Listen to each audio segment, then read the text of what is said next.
But when you put your mind on a mission to find misery, the devil will help you look. The devil is rubbing his hands. Oh, you want to feel bad. Oh, I'll help you harvest that. Oh, you want your feelings hurt. I will help you harvest hurt feelings. Oh, you want to be pissed off. I'll help you pick. Some of y'all got pissed off because I said the word pissed off. The one who seeks finds. Somebody else said, thank God he said it like that. That's real. That's real. I can relate to that. That's real. That's real. That's real. That's real. Your mind is magnetic. That's why the Bible says you got to be transformed by the renewing of your mind. And you have the sensitivity level set. You ever go through the airport and the thing has the sensitivity level set, so when you go through the detector and they start putting their hands all over you because I guess they have to. See what I'm saying? I'm a complainer. And you're going through the metal detector and it goes off in one airport and not in another.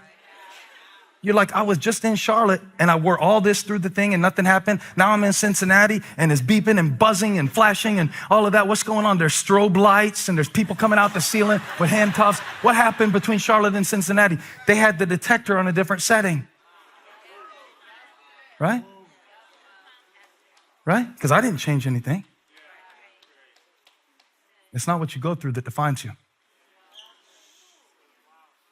She went through the same field they had just picked over and found enough to live on.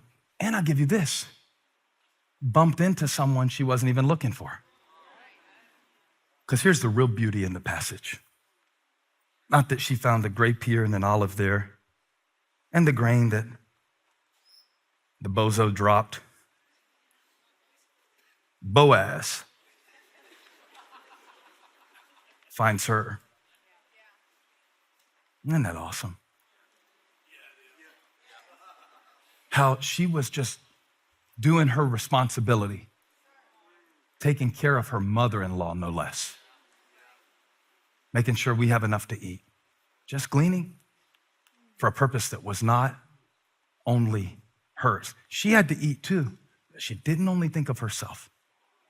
And because she didn't only think of herself, and because she didn't sit in what she just went through, because she went out and remained in a field that she didn't even know who it belonged to. Here comes Boaz. And Boaz noticed Ruth before Ruth ever noticed Boaz. You ever wonder if we seek the wrong things? Especially in this culture, man. I just wonder, are we so busy trying to get somebody to notice us? Are we so busy trying to get somebody to like something that we posted that we miss something that God has given? And we spend our whole day going through somebody else's field on social media. To me, take it or leave it, to me, social media is a minefield. To me, I have to use it. Sometimes I have to be on it. I am not critiquing it. I pay staff members to run it. There. That being said, I have to be very careful because even good things, right? You're going through the field and you're on social media and all of this. And I know Ruth isn't on Instagram in the passage, but I'm updating the passage to make sense to our life. As you go through the field of your life, you have to be very careful and selective about what you pick up. That's why I got so mad at the table, Abby, because I don't like phones at the table for dinner. And it's a constant battle, okay? Because sometimes I break my own rules, but I don't like it because it shifts the mood. It shifts the mood for our family, you know? Even if we're just gonna fight, I want us to have a fully focused fight at the table. Let's put all our attention on beating the crap out of each other, all right? Let's do this right. If we're gonna fight, let's fight right, right? But that's why I got so mad last night, because somebody was pulling up something on social media and then they were saying how stupid and how dumb. And they were complaining about what they just scrolled to. And I said, why are you crawling in a dumpster and complaining that it stinks? Did I say that? I said that. I do it all the time. Now, my version is more sophisticated. I go to the YouTube comments to see if people are responding positively to our messages through sermon and song. At least that's what I tell myself my motive is. You know, you write these songs. We wrote a song called This Is the Kingdom. I had them sing it a minute ago where it's just the scriptures, right? And I wrote that with Pat Barrett, Jason Ingram, and our very own Chris Brown. Not the real Chris Brown, the Elevation Worship Chris Brown. And when we started writing it, God just gave it to us as the Beatitudes, Matthew 5, the Sermon on the Mount. And I was so happy because it was word for word, the scriptures. Blessed are the poor in spirit, for theirs is the kingdom of heaven. Blessed are those who mourn, for they'll be comforted. Blessed are the meek, for they will inherit the earth. Blessed are those who hunger and thirst for righteousness, for they will be filled. And then we sing, this is the kingdom of heaven. And then we sing, seek first the kingdom, and all will be added. And we sing that over and over again. And we put out the song. Part of me was a little bit like, this is cool because nobody can say that this song isn't biblical. So I thought. Till I went to the comments of YouTube, where all happiness goes to die. The cemetery of joy. And I saw this comment where this guy said, this is not biblical. I'm like, it is nothing but biblical. When we wrote the song, we made a rule. We can't put any words in the verse that is not from the NIV 2011 copyright in the thing. It was a rule that it was nothing, the whole Bible, nothing but the Bible. And that was my dad's favorite verses, the Sermon on the Mount. Before he went to heaven, he would read that every single day. Every day he would read it. So I was so happy. I was like, I wrote a song for you, Dad, and none of the Pharisees can say anything about it because it's just the scriptures. And they can't say nothing about this one because it's just the scriptures. They don't like Mike Get Loud. That's not a Bible verse. Well, it actually is. Make a joyful noise to the Lord, all the earth. So that's in there too. Hey! But I thought, they can't say anything about this one. They can't pick on me this time because it's just the Bible. And I went to the comments and I found out that the one who seeks finds. This dude, Boogaloo74, whatever the username was, I wouldn't call him out even if I remembered it, goes, this is not biblical. It doesn't say seek first the kingdom and all will be added.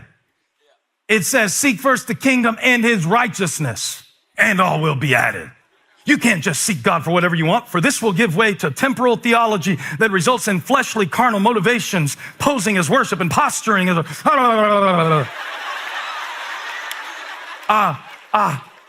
So I got so mad. I had a harvest of righteous indignation. Because I'm going, dude, it's in the verse. Blessed are those who hunger and thirst for righteousness. It's in the verse of the same song. You just came here looking for something to be mad about. You didn't want to see it in the verse, so you didn't see it in the verse. You skipped the verse to get to the part because you were looking for a hole. And I was telling the Lord that. These people, Lord, stiff-necked Israelites, Lord, your people, Lord. He just found something wrong. He was just looking for something wrong. And the Spirit of the Lord said, you did the same thing. Because how many good comments were there here?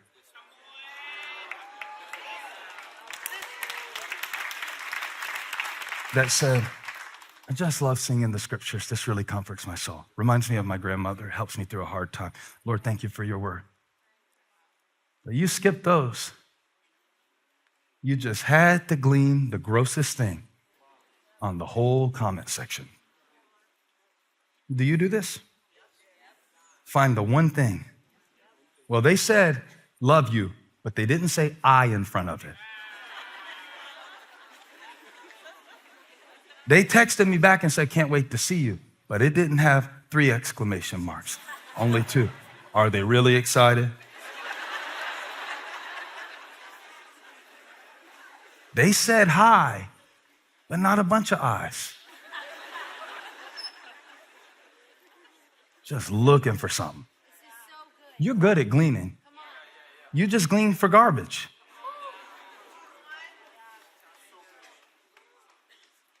Wow. You're doing it too. You went past dozens, if not hundreds of comments saying, this song blessed me. Looking for a battle. You were picking a fight when you came to the comments. You were looking for it. You know, you do that, right? You look for rejection. I texted Holiday, who produced the album. I said, the rhythm album. I said, you're surprised people like it, aren't you? He said, yeah, because I had been telling myself that people don't know good music. I said, I do that all the time. It's called prejection. It's when I reject something about myself before you get the chance to. So now when you try to give me something, when you try to give me something, I can't even take it because I'm not looking for love. I'm looking for you to leave. And the devil will help me collect the evidence. You want to find evidence God has left you? You could probably find it. The one who seeks finds. You want to find evidence that the world is falling apart and we're probably all on the brink of destruction? There are 73 channels on your TV of evidence. And if you turn on those channels, you will find every reason to believe that if Jesus doesn't come back today, we're all screwed. But there's also still people doing a lot of good in the world. There is. There's still mighty revivals happening in churches. There's still the glory of God covering the earth like the waters cover the sea. And you can find that too in the field. Why was I in the comments anyway looking for validation? Why was I in the dumpster? Going through the comment section on YouTube to find creative validation is about like going in the dumpster behind Cracker Barrel looking for a biscuit. You could probably find some, but it's gonna be crumbs. It's gonna be crumbs. It's gonna be crumbs. But God didn't put your favor on a social media platform. He put it in the field. Favor is in the field. Ruth's responsibility positioned her for God's favor. Ruth's responsibility. We are a high entitlement generation. We pray for stuff and don't pick through anything. But the one who seeks finds. The one who seeks finds. Isn't it crazy that I was going through the comments looking for a song that says Matthew 7:7, ask and you will receive, seek and you will find? That's in the same song. I'm disobeying my same song, looking for something that contradicts what God has promised me. And he said it in the song, seek and you will find. Give me the verse. Knock and the door will be open to you. Next verse. For everyone who asks, receives, say it with me, the one who seeks finds. What are you looking for? You looking for Boaz? Oh, I just need an opportunity. You just need an obedience-tunity.